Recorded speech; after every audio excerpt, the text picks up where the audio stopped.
Voice of Indonesia. Warga negara Indonesia itu nggak cuma ada di Indonesia, tapi juga di seluruh dunia. Dan pesta demokrasi yang segera hadir di Indonesia, yakni pemilu, tentunya terbuka nggak cuma buat mereka yang ada di tanah air, tapi semua warga negara Indonesia di seluruh penjuru dunia. Kali ini pendengar, kita akan cari tahu bagaimana persiapan pemilu di Australia oleh KJRI Sydney, dan kita akan berbincang dengan Konsul Koordinator Fungsi Protokol dan Konsuler KJRI Sydney, Bapak Boy Darmawan. KJRI Sydney baru-baru ini melantik panitia pemilihan luar negeri atau PPLN. Dan Bapak sebagai ketua panitia seleksi PLN waktu itu, Pak, apa kategorisasi yang ditetapkan sehingga muncul nama-nama yang sudah dilantik?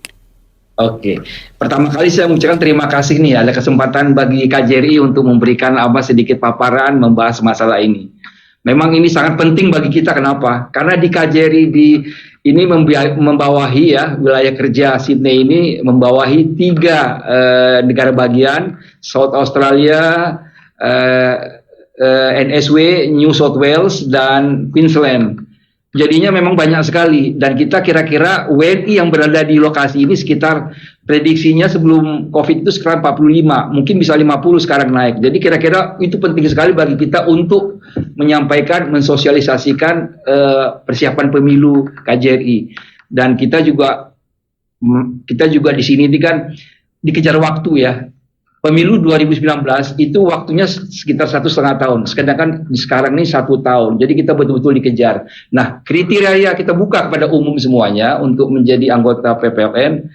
Kita menerima 30 pelamar dan kita menseleksi 7 orang ini adalah 4 diantaranya sudah pernah berpengalaman dalam PPLN sebelumnya, dalam pemilu sebelumnya. 3 diantara adalah mahasiswa Indonesia yang ambil S3 di sini. Jadi kita memang timnya cukup solid.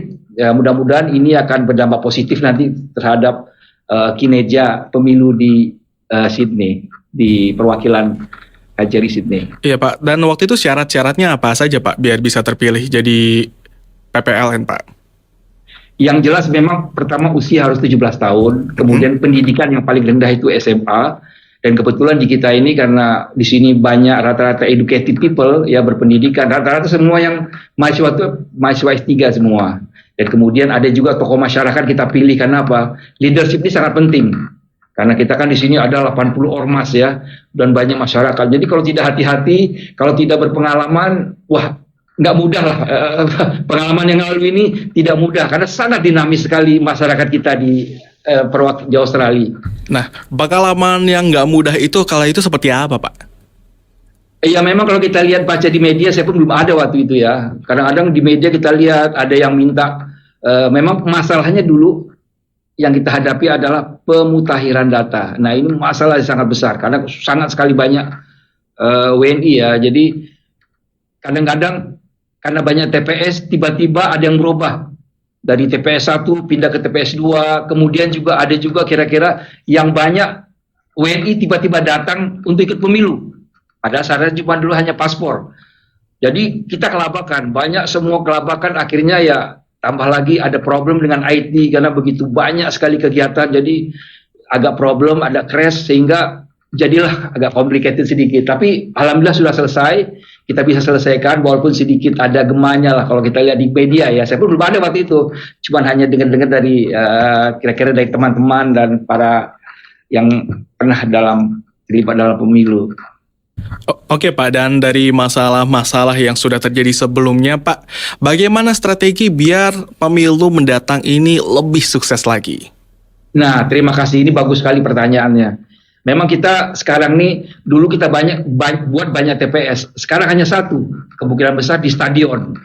Di stadion itu mungkin semua orang kumpul di situ. Kita jadikan festival Indonesia, festival tarian, makanan, sambil menunggu pencoblosan suara. Nah, di situ kita buat festival. Kemungkinan besar di Stadion Olimpik sih rencananya, cuman masih pendekatan, sedang kita usahakan di Stadion Olimpik di Sydney.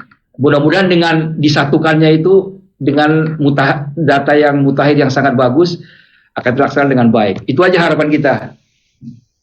Amin, Pak. Tentu kita semua berharap yang terbaik ya, Pak ya.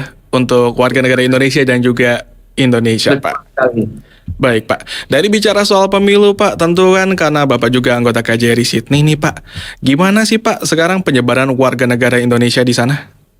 Nah, ini seperti saya sampaikan tadi, Hmm, kita tidak punya data yang pasti. Oke. Karena banyak yang sudah begitu COVID, banyak yang pulang atau belum baik lagi. Tapi sekarang prediksi sekitar 45.000 orang. 45.000 Di orang. 3 wilayah kerja KJRI Sydney.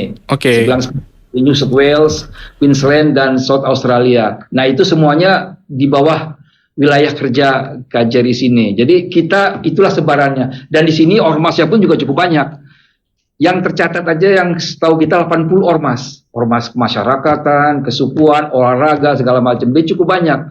Jadi kita di sini pun juga harus hati-hati. Tapi karena masyarakat di sini sangat kritis dan sangat dinamis. Jadi kalau kita tidak bisa berimbang, tidak bisa menempatkan diri, bisa jadi masalah juga gitu. Dan kapan, Pak, kira-kira ada pemuktahiran data atau untuk kan kalau tadi kan 45.000 itu kan prediksi ya, Pak. Bagaimana untuk memastikan bahwa yang stay di sana tercatat oleh KJRI Sydney? Ya, memang berdasarkan pemilu tahun lalu, kita sekarang juga dapat data dari dari KPU, DPT, itu kita dapat 25.000 data. Tapi sekarang kita sedang mutakhirkan. Pernah sebelumnya kita mutakhirkan bulan November dan Desember selama 2 bulan. Tapi masalahnya problemnya ketika kita mutakhirkan data, di sini terjadi 2 kecelakaan. Satu, kebocoran data dari Optus, itu seperti Telkomnya, kemudian dari Medibank. Jadi orang takut ngasih data. Jadi masalahnya ketika ditanyakan data itu, mereka kadang-kadang nanya, jamin nggak data saya nggak bocor? Waduh, kalau jamin susah juga kan, namanya mana ada yang bisa jamin kan? Nah, jadi kita bilang, waduh, kayak kalau jamin kita nggak berani juga kan? Nah, dia bilang gitu, tapi saya kasih, kalau nggak dijamin, nanti terjadi apa-apa bagaimana? Dan itu pernah kejadian, ada WNI kita yang kecolongan data, akhirnya uang di bank hilang dia. Nah, jadi itu berita di media sosial kan cepet ya. Begitu ada berita begitu, semua orang pada ini kan. Jadi orang takut mengklik gitu kan. Waduh, ya akhirnya kurang maksimal, tapi lumayan lah kita capai ininya. Oke, kalau biar masyarakatnya lebih yakin lagi, Pak, ada strategi nggak ya? Memang strategi kita nanti, kita akan dengan cara-cara begini ini bagus sekali nih. Jadi artinya ketika saya berbicara di sini kan akan membantu masyarakat meyakinkan bahwa ayo ikut pemilu. Karena kalau tidak ikut pemilu pemutahiran data, ya terancam nanti tidak ada namanya dalam data DPT apa DPS kan. Nah, ini kesulitannya ya yang nanggung ya WNI sendiri gitu loh. Jadi kita hanya menghimbau, semuanya wewenang mereka. Ya memang sih perkiraan kita tuh suara kita tuh sekitar 25.000 ya, seperti pemilu sebelumnya gitu. Tapi ya kita akan bercoba semaksimal mungkin. Mudah-mudahan dengan teman-teman kita juga merekrut, ada juga PPLN, ya ngerti IT juga. Mudah-mudahan bisa kita bantu, kita bisa menyelesaikan masalah ini dengan baik. Itu doa kita semua. Amin tentunya ya, Pak ya. Jadi semua yang ahli sudah dikumpulkan juga ya. Kalau kemarin ada masalah IT, kali ini orang IT-nya sudah disiapkan juga ya, Pak.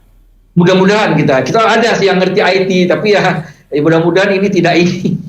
Dan data itu sangat penting sekali. Data itu sangat luar biasa kalau pemilu yang masyarakat penduduknya banyak gitu. Baik, Pak. Dan kalau bicara soal hubungan Indonesia sama Australia, khususnya di wilayah kerjanya KJRI Sydney, bagaimana, Pak, peluang untuk meningkatkannya? Memang kita ini bersyukur ya, tahun 2019 itu ditandatangani kemitraan. Jadi AICPA, Australia Indonesia Comprehensive Economic Partnership Agreement.